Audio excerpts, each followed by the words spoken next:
Pēc pauzes mēs turpinām ar Tukumu un Edgaru Skriveru!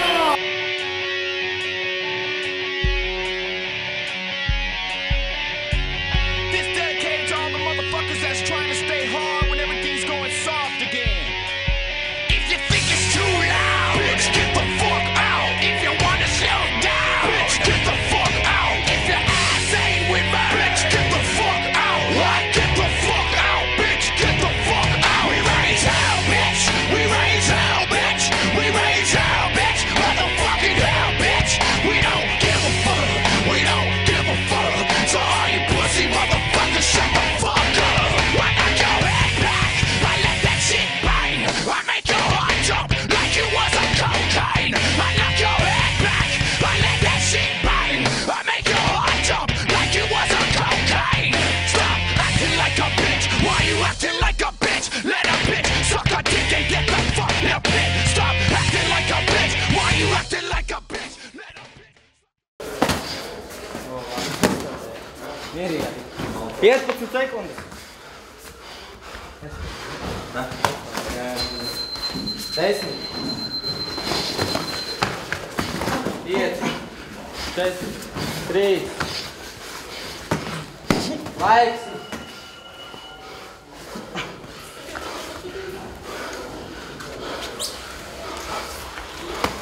Es sāku nodarboties ar cīņas sportu, cīņas mākslām no 98. gada.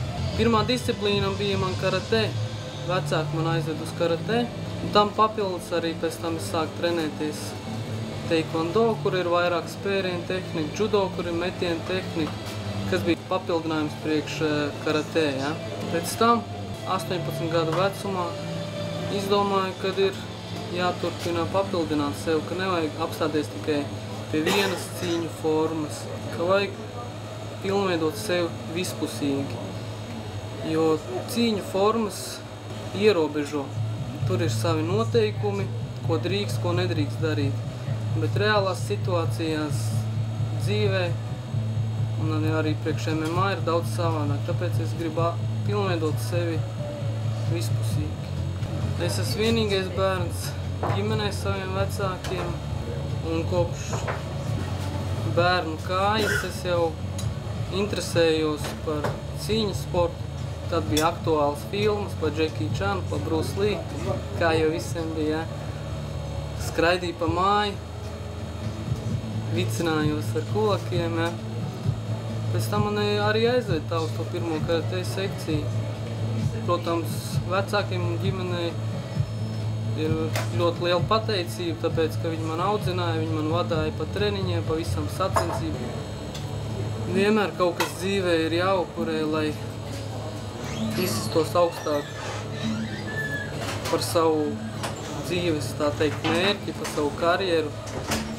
Nekas būtībā nav mainījies, protams, mēs vienmēr sazvanamies, es braucu pie savas ģimenes, kas ir svarīgi, apciemoju viņus, nekas nav mainījies. Draugi, ģimeni, visi tuvākie, protams, to saprot, viņi par to ir izglītoti, ka tā nav vardarbība. Cīņas sports, cīņas māksla nevar vienā plauktā likt ar vardarbību. Tā pilnīgi nav vardarbība, jo arī cilvēki, kas nodarbojas ar cīņas sportu, lielākā daļa nav agresīvi, viņi izliek visu savu enerģiju treniņos, un uz ielas tādas lietas nenotiek. Nu, lielākajai daļai. Protams, cilvēki ir atšķirīgi. Ir arī, kas uz ielas tur izraisa, bet tas vairāk ir atkarīgs no cilvēka, no viņa audzināšanas. Es kā treneris arī tam sekoju līdzi, lai nekas tāds nenotiktos. Es arī izstāstu saviem audzēkņiem, ja tu gribi nākt šeit tikai, lai pēc tam uz ielas sev kaut kur pierādīt, tas nevienam nav vajadzīgs un tu vari meklēt kaut kur citur vietu. Pie mums mēs tikai attīstam savu ķermeni. Mums nav nevienam nekas jāpierāda uz ielas. Mēs paši cīnāmies ar sevi, tā ir pat galvenā cīņa. Visas emocijas, kuras sakrājās dienas laikā, nedēļas laikā, mēs aizējām uz treniņiem, vienkārši ieliekam treniņos tās.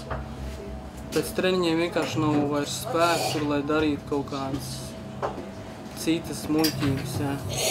Treniņš tas ir kā savu veidu meditācija. Mēs atslēdzamies no ārējās apkārtnes, no savām domām, no saviem darbiem un izliekam visu tieši treniņā ārā, tāpēc lielākā daļa, un es arī pats, neesam agresīvi cilvēki ikdienā, tāpēc, ka mums nevienam, kā jau teicu, nekas nav jāpierāda. Mēs to darām paši priekš sevi. Un tā kā es īpaši neapmeklēju nekādus klubus, man tas īpaši neinteresē un arī nemaz tam nav laika. Ja treniņi notiek 2-3 reizes dienā, tāpēc, paldies Dievam, man nekas tāds nav sanācis, bet ko es varu pateikt, ka labākais kautiņš ir tas, kurš nav noticies. Ja gadās kādas konflikta situācijas, es uzskatu, ka labāk tās atrisināt ir ar vārdiem. Vai arī piekāpties un aiziet vienkārši projām. Pagaidām papildus cīņas sportam arī mācos. Domāju par nākotni, kas būs pēc tam, kad pabeigšu sporta karjeru, jo, kā mēs zinām, sportiska karjera nav gara. 30, kā kuram, varbūt 40 gadi, tad viņi beidzās, pēc tam kaut kas jāsāk darīt. Protams, es arī papildinu vispusēji savas zināšanas visās dzīves jomās, gan, piemēram, tagad mācībās, tas ir medicīnā, sporta treniņu teorijā, kas man arī nodara priekš treniņiem pašam, kā arī filozofijā. Patīk daudz filozofēt pēc treniņiem, kad ir liels nogurums, vairāk neko negribās darīt, vienkārši tu apgulies, apsēdies, padzer tēju un padomā vienkārši par dzīvi. Es daru to, kas man patīk. Mans galvenais mērķis nav nauda. Es pats trenéju cilvēkus, bet nauda tas nav mans mērķis. Man patīk cilvēkiem dot jaunas zināšanas, attīstīt viņus fiziski, psiholoģiski, lai pēc tam nebūtu viņiem nekādas problēmas dzīvē, lai nenāktos sastapties ar viņiem, piemēram, slimnīcās, kur medicīnā es strādāju, kur cilvēki varbūt ir pasīvi, tur pārāk daudz lieto alkoholu, tur nepareizi ievēro diētu, pēc tam rodās problēmas. Es jau taisu viņiem pirms tam nevis rehabilitāciju, bet prehabilitāciju. Manā dzīvē Dievam ir liela nozīme, es ticu Dievam, un līdz islāmam tas bija man tāls ceļš, jo, kā mēs zinām, mēdījos visur tiek informēts, ka tas ir terorisms, ka tas ir slikti, kā kaut kas notiekās, tādi musulmaņi ir vainīgi, tie viņi ir teroristi. Bet skatoties kopā, no visas pasaules iedzīvotājiem 25% ir muslimi, jeb musulmaņi. Ja? Tie, kas ir tie galīgi ekstrēmisti, tie ir apmēram mazāk nekā 1%. Jā, es arī apmeklēju lūkšanas. Tas padara manu dzīvi vieglāku, izprot vairāk dzīves jēgu, kā izturēties pret sevīm, kā izturēties pret sev apkārt esošiem, kā pret ģimeni izturēties. Tas ir arī pieder pie mana dzīvesveida, kas tikai papildina man arī sporta veidu, tas dzīvē iedod jēgu, un es caur to cenšos būt labāks cilvēks. Es arī pirms tam biju kristietis, aizbraucot uz Taizemi, sāku interesēties, kas tāds budisms ir. Es domāju, labi, es esmu Taizemē, painteresēšos par viņu kultūru, kas tāds Buda ir, kāpēc viņu pielūdz. Sāku interesēties, kas bija Buda. Budi bija vienkārši cilvēks, kurš caur meditācijas stāvokli tika apskaidrots, kurš viņi to sauc par nirvānu. Tālāk gaitā cilvēki nezina, kāpēc sāka pielūgt pašu Budu, kurš bija tikai cilvēks. Veidoja skulptūras no viņa un viņu pielūdz. Saskatīja daudz līdzības kristietībā. Kristietībā ir Jēzus mums, ja? Tāpatās Jēzus mums nebija mācījis pielūgt viņu, viņš bija mācījis pielūgt to, kas mums ir debesīs, mūsu radītāji. Un kaut kā tas atkal ir aizgājis, kad kristietībā mēs pielūdzam krustu, ka mēs pielūdzam cilvēku Jēzu, kas ir bijis tikai cilvēks, tāpat kā jebkurš cilvēks, kā visi vēstneši. Nu, tad es arī izspriedu, sāku lasīt pēdējos svētos rakstus, ko deva pravietis Muhameds, un tad es pieņēmu visus praviešus Abrahamu, Mozu, Jēzu un Muhamedu, tā es nonācu pie islāma. Nu, par pašu nometni tai bija liels ieguvums. Tā paver man pavisam jaunu skatus uz cīņas sportu, uz to, ko es esmu spējīgs pret citiem, kā citi cilvēki trenējās, kas man ir jāpapildina, ko es varu dot Latvijas MMA sabiedrībai no sevīm, ko es esmu mācījies, ko es redzu, kas ir mani kļūdas, kas ir mums visiem ir kļūdas. Es vienkārši tur braucu, papildinu savu zināšanas, braucu šeit mājās, izpildu savu mājas darbu, palīdzu citiem. Nu, un skatīsimies, kur tas viss attīstīsies gan manā karjerā, gan arī pārējo Latvijas MMA cīkstoņu karjerās.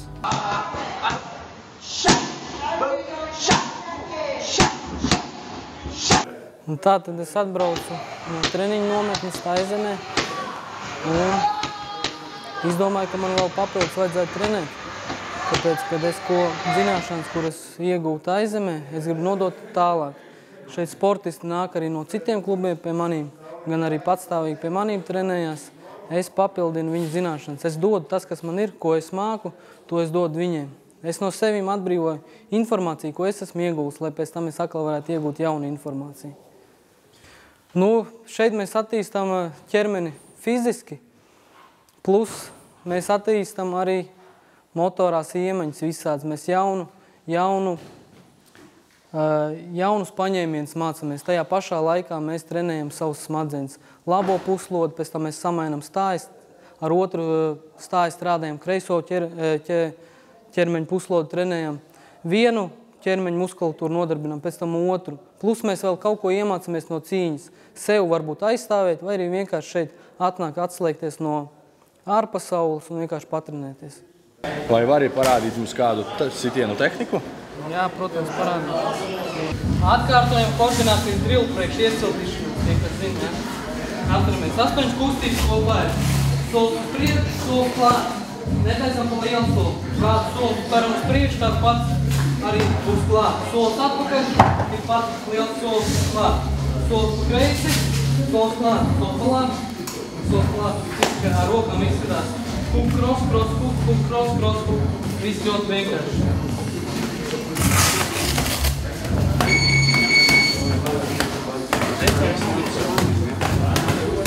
Kurš zina pilno drillu, uzreiz jau var pilnu. Viņš uzsit, pieskarās, tikai kad pieskarās. Pirms tam neķeram. Ja es siešu tevi, pamānīs iestīs galvā. Tātad viņš sit, pieskarās, hop, uzreiz paķer. Tajā pašā pusē, kur es noķeru kāju, es lieku šeit galvu. Ar soli uz priekšu. Lieku te galvu iekšā, paskrošos ar soli uz priekšu, aizkāp viņam aiz kājas.